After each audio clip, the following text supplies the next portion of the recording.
సవా ఏష మహానయః ఆత్మ యోయం విజ్ఞానమయ ఇత్యాది. సహా ఏష ఆ ఇతడు అంటే ఏష అంటే ఇప్పుడు దగ్గర పక్కన ఉన్నాడు, ఇతడు అన్నాం దిశలో. ఎవరు? సహా అతను, ఆ ఇతడు. ఎప్పుడు వాడతా ఉంటే ఏంటిదని దీన్ని ప్రత్యభిజ్ఞ అంటుంటారండి. ప్రత్యభిజ్ఞ దీనికి ఒక టెక్నికల్ టర్మ్ అది. అతను ఇతడు అన్నీ అంటే ఈ దేశంలో ఈ కాలంలో ఈ పరిస్థితిలో ఉన్నటువంటి వాడు. సవా ఏష అతడే ఇతడు చెప్పడానికి. మహాన్ ఎవరయ్యా అంటే ఆ పరమాత్మను ఏది చెప్పుకుంటున్నామో ఆ ఈ పరమాత్మ అన్నమాట. ఇతను ఎలాంటి వాడు? మహాన్ చాలా గొప్పవాడు. అజహ జన్మ అనేటటువంటి లేడు. ఆత్మ ఆత్మస్వరూపుడు. యహ అయం విజ్ఞానమయ అతనే ఇతను ఈ విజ్ఞానమయుడు, విజ్ఞానంతో నిండిపోయినటువంటి వాడు, జ్ఞానంతో జ్ఞానస్వరూపుడు అని ఒక వచనం. అంటే కాలంతో మారడు, దేశంతో మారడు, పరిస్థితితో మారడు, ఏ రకమైనటువంటి వికారములు మార్పులు లేవు అని చెప్పడం కోసమని ఆ వాక్యం. అయితే అతను జ్ఞానమయుడా అజ్ఞానమయుడా అంటే విజ్ఞానమయుడు అతను. అథ యోన్యాం దేవతాముపాస్తే యహ అన్యాం దేవతాం ఉపాస్తే. ఇతను ఏ దేవతనైతే ఒక భక్తుడు సాధకుడు ఉపాసన చేస్తున్నాడో ఆ దేవత లోపల ఉన్నటువంటి అంశం ఏమిటి? చైతన్యాంశం, మరి పరమాత్మే. యహ ఏకవచనం ఇక్కడ. అన్యాం దేవతాం ఉపాస్తే వేరొక దేవతను ఉపాసన నువ్వు చేస్తున్నావు అనుకుంటున్నావు. అది ఏ దేవత? కుబేరుడు ఉపాసన చేస్తున్నావో, లక్ష్మీదేవి ఉపాసన చేస్తున్నావో, ఏ దేవతను ఉపాసన చేసినా ఆ దేవతల లోపల ఉండేటటువంటి వాడు ఎవరు? యహ ఆ పరమాత్మ. ఐతద్ ఆత్మ్యమిదం సర్వం. ఐతత్ అనే ఏతత్ అనే పదానికి ఐతత్. ఆత్మ్యం ఇదం సర్వం, ఇదం సర్వం ఈ సమస్తమైనంతా కూడా ఆ ఆత్మకు, ఈ ఆత్మకు సంబంధించినటువంటిది. నిశ్చరంతి యహ యథా లోహ పిండాత్ తప్తాస్ఫులింగకా సకాశాదాత్మనస్తద్వత్ ప్రభవంతి జగంతి. ఇక్కడ మనకి అయితే మనం ఆయన ఒకటే అంటున్నాం.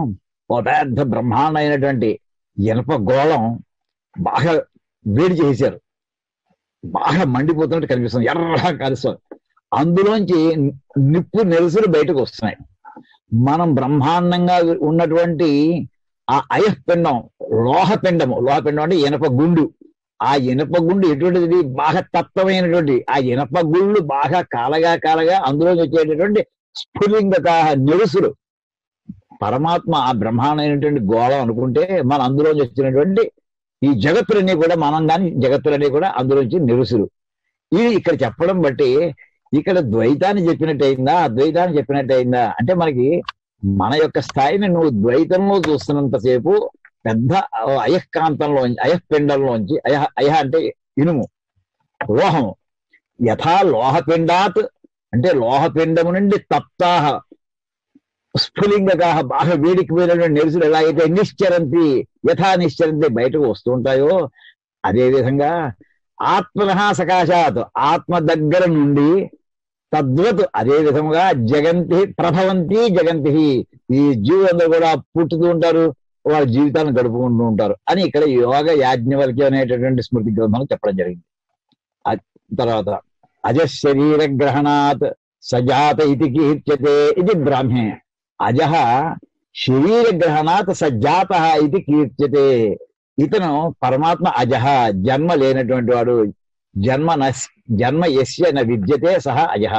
ఎవరికి జన్మ అనేది లేదో అతను అజుడు. అయితే అతను శరీర అవతార స్వరూపాలు ధరించాడు, రామావతారం ధరించాడు, కృష్ణావతారం ధరించాడు, అనేక రూపాయలు జీవులు అనేక రూపాయలు గ్రహిస్తున్నాడు. జీవిస్తున్నటువంటి వాడే కాదు, జీవించే జంతువులు కావచ్చు, క్రిమికీటకాలు కాదు, ఏదైనా సరే శరీర గ్రహణాత్ సహా జాత ఇది కీర్త్యతే. అతను ఒక ఉపాధిని గ్రహించడం చేత, శరీరం అంటే మానవ శరీరం ఎక్కలేదు, పశుపక్ష్యాది క్రిమికీటకాది మొత్తం సమస్తమైనటువంటి జీవరాశిలో దేని యొక్క శరీరాన్ని గ్రహించినా సరే సహా జాత ఇది కీర్తిదే, అతను పుట్టాడు అని చెప్పబడతాడు. అసలు పుట్టుక లేనటువంటి వాడు శరీరంలో ప్రవేశించడం మూలాన్ని శరీరాన్ని గ్రహించడం మూలంగా పుట్టేది అంటున్నాము. ఇది బ్రాహ్మీ అని అక్కడ ఆ రకంగా చెప్పొస్తున్నారు.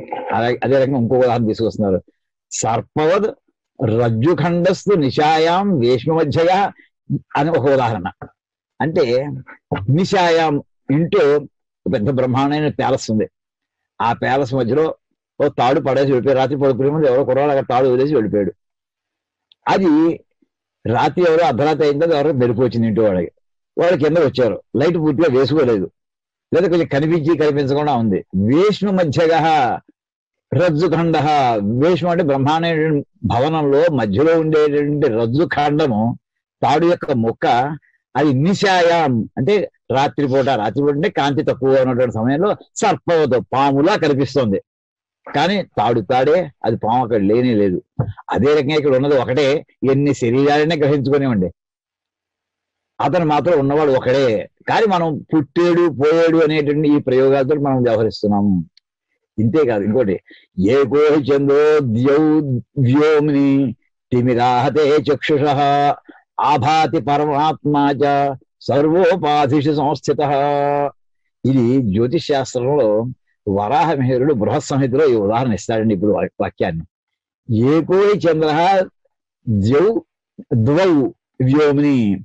ఒకే చంద్రుడు. ఆకాశం ఏంటంటే ఒక్కొక్కసారి చంద్రుడు ఉన్నప్పుడు 2 చంద్రుడు కనిపిస్తారటండి కొన్ని పర్టికులర్ వాతావరణ కండిషన్స్ లో.